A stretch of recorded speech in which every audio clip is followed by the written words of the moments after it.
What is going on, everybody? Let's talk about Project Scorpio, because Project Scorpio was revealed today and we got a lot of information. But before I talk about that, I need to ask a question. I need an answer here.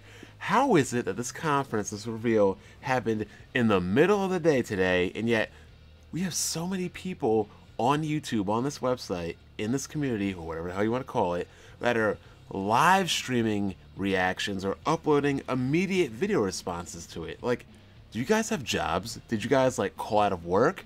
Or are you like stay-at-home house husbands that clean the kitchen, make dinner, and wash dishes all day? Like, what is going on? I'm confused. Somebody help me out here. But back to the Scorpio. Let me tell you something real quick, and I know you may be surprised about my thoughts, views, and opinions on it, but I am impressed, and nobody can deny that as of right now, Microsoft has delivered.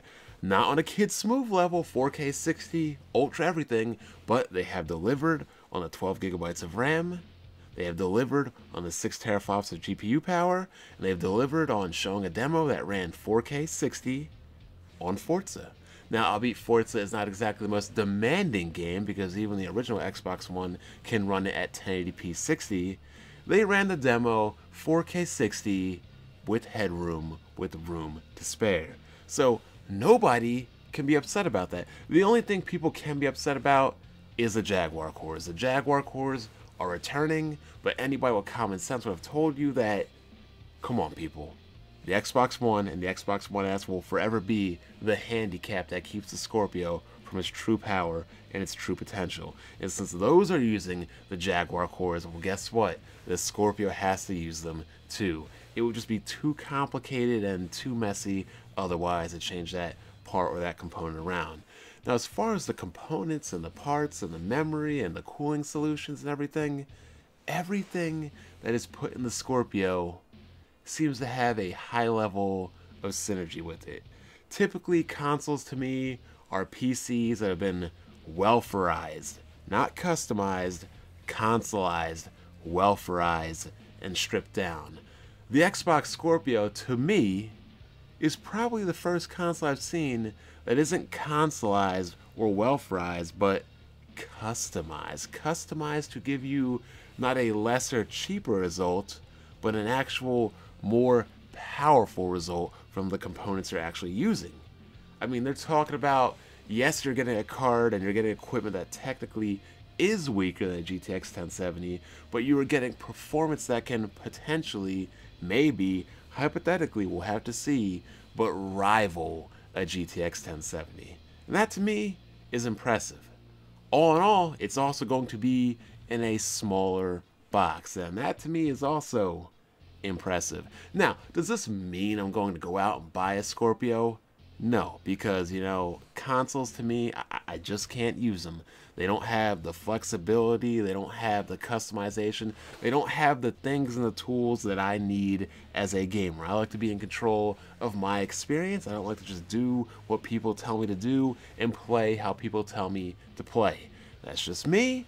It may not be you, but hey, everybody's different. We all have our different tastes, preference, and opinions.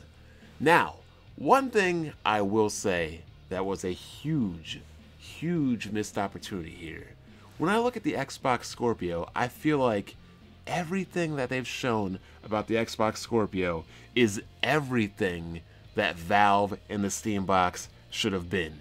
It should have been a very powerful console in a compact form that was expensive for a console but cheap for a gaming PC. This is exactly what the Steam machine should have been, but instead what we got was a billion different manufacturers making a billion different SKUs and a billion different pieces of hardware with tiny cube-like boxes, literally the size of like a power supply box, that are completely weak and feeble, and it was just an out-of-control mess. When I first heard about Steam machines, I thought there was going to be like 3 models, 3 standards, simple, quick, and easy. Make PC gaming a little more streamlined, but instead we actually got products and a situation that was even more complicated than PC gaming itself. So to me, I mean, the Scorpio seems to be exactly what a Steam machine should have been. And I don't know if it was Phil Spencer or Albert Pinello or whatever, or Ybarra, but when the Steam machines came out, I remember them saying that they don't really know what it's like, what it takes, and how much money it costs to be invested into making a console, to be invested in competing with a console. And all these makers of the Steam machines, Microsoft just proved you wrong, and pretty much they served you. Now, I could see myself getting a Scorpio under one condition. I mean, we do have crossplay, we do have cross-buy. 4K televisions, that's something I am looking into. And I know that the Xbox One Scorpio has a 4K Blu-ray player. So, I mean, depending on the price, I mean, who knows? I could get one for the living room, put it in there, use as a 4K Blu-ray player, also have it as, you know, some gaming machine for cross-play games, and who knows, maybe there might be some games I might want to play on the Xbox that just aren't attainable or playable or even released on the PC. So you can really never say never. But again, wrapping this video up, I am impressed by what Microsoft's shown.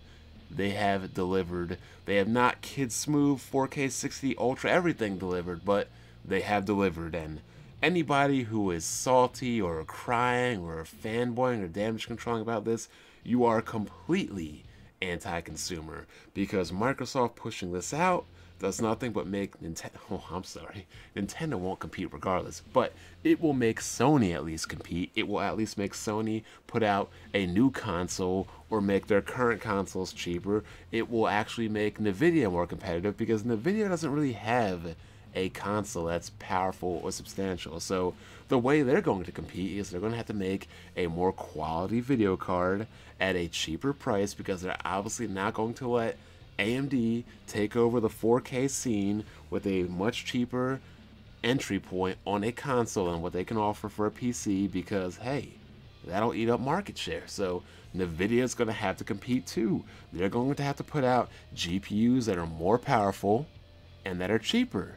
And Intel will probably have to put out CPUs that are more powerful and are cheaper. Because let's be serious, barring the customization, the mods, and everything that people like about PC, how are people really going to feel, let's say in some hypothetical scenario, that a Scorpio that's substantially cheaper was going to be on par or outperform a PC that is hypothetically more expensive?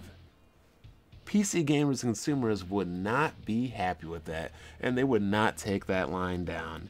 And from what I've been hearing lately, Nvidia is on some fuckery again, because they're releasing yet another Titan. Another Titan. And here we have Volta potentially being pushed back to 2018, and now we have Cannon Lake potentially being pushed back to 2018, because they're going to release Coffee Lake. And then we have Nvidia going to release a Pascal refresh, and we're probably not going to get GDDR6 or HBM2 until 2018 with Volta. And it's like delay after delay after delay. I really hope that AMD comes out with a successor of Ryzen and their next GPUs that are called Vega or whatever, and Scorpio. I really just hope all of AMD's products just come out and smash Intel and Nvidia and force them to make a better product and force them to make a lower priced product, because competition is what? Competition is good. Thanks, Hard 8.